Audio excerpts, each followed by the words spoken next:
Who is this geeky-looking guy who's being treated like a rock star? Oh, it's Congressman Ron Paul, that Texas libertarian who was ignored in Congress for decades until recently when people started talking about a Ron Paul revolution. Sounds to me like the revolution is alive and well.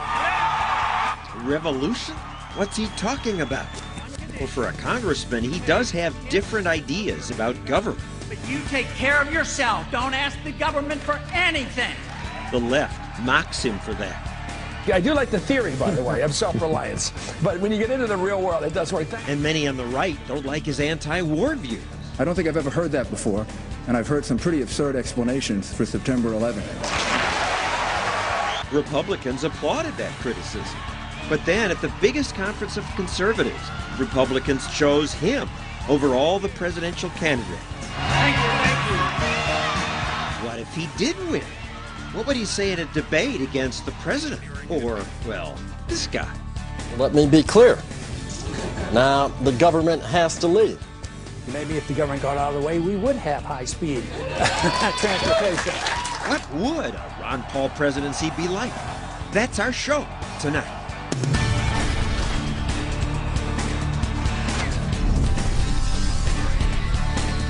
And now, John Stossel.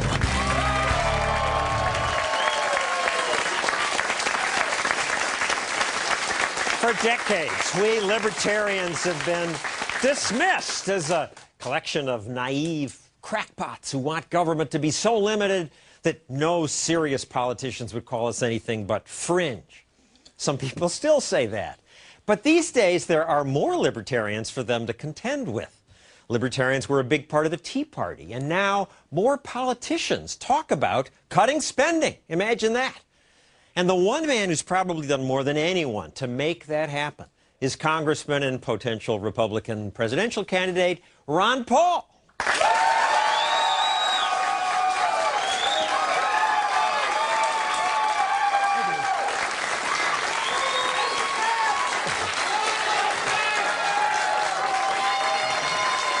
So thank you for joining us. You obviously have fans here. Fine. At the last CPAC conference, where he beat the other Republicans in the straw poll, he talked about how entitlement programs are unsustainable, and as a thought experiment, he suggested this.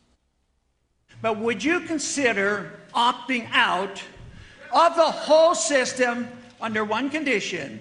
You pay 10% of your income, but you take care of yourself. Don't ask the government for anything.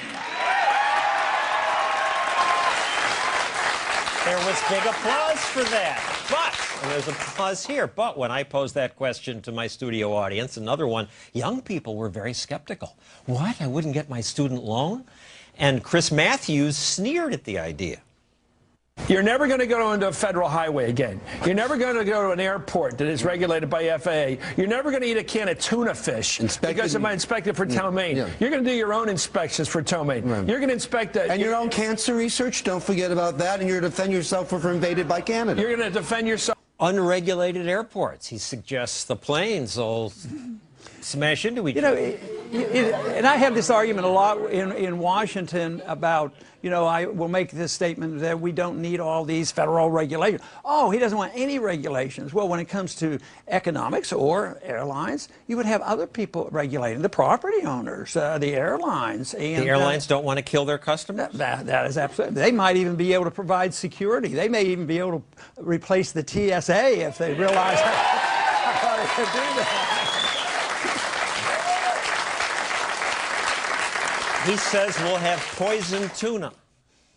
Tuna. Without the government to keep the food safe. Well, what he's using is fear tactics, and they all do that, whether it's financial, foreign policy, or for environmental things. They'll just use fear to intimidate and try to get people but people think it's the government that keeps the food safe. Yeah, well, they think wrongly.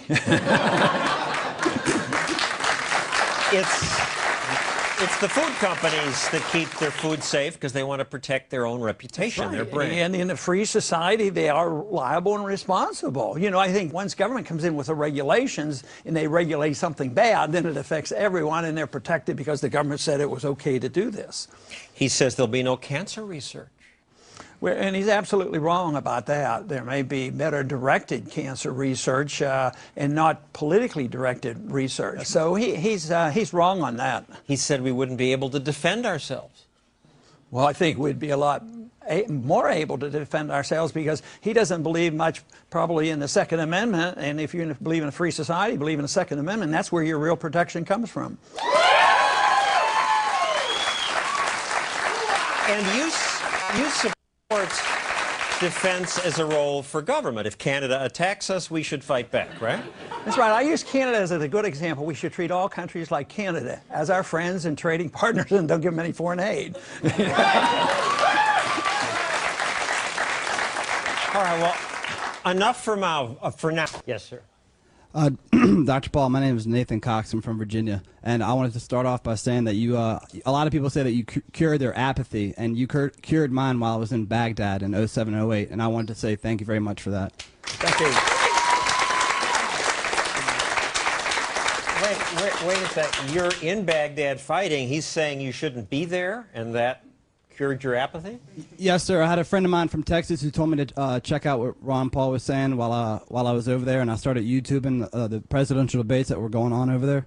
And everything that you said, sir, just made sense. And I started buying your books, and I started sharing that with my peers. You know, when the campaign was going on 4 years ago, that subject, of course, came up, and it turned out that in that primary race, I got more support from the military people than all the rest put together, which made me feel good.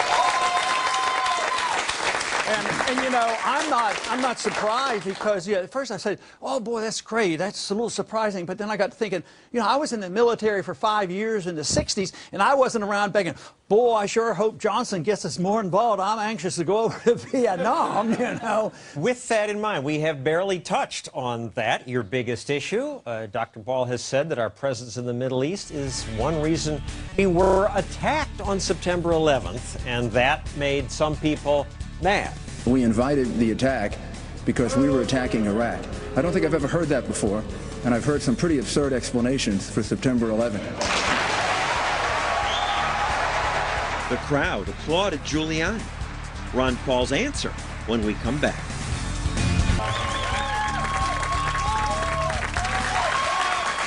We libertarians say government is too big and it does too much. But one thing that government is supposed to do, and it says so here in the Constitution, is provide for the common defense. If people want to kill us, we need a military to defend us. But at a conference of conservatives, Congressman Ron Paul criticized conservatives who support an aggressive foreign policy. They believe that we have this moral responsibility to use force to go around the world and say, you will do it our way or else. Well, force doesn't work. It never works. Force never works? What about World War II? Force can work. Defensive force, sure, it better work. You know, if you're a freedom-loving nation and somebody comes and attacks you or us, yes, we should use force in retaliation. So there's a difference in which way you're using the force.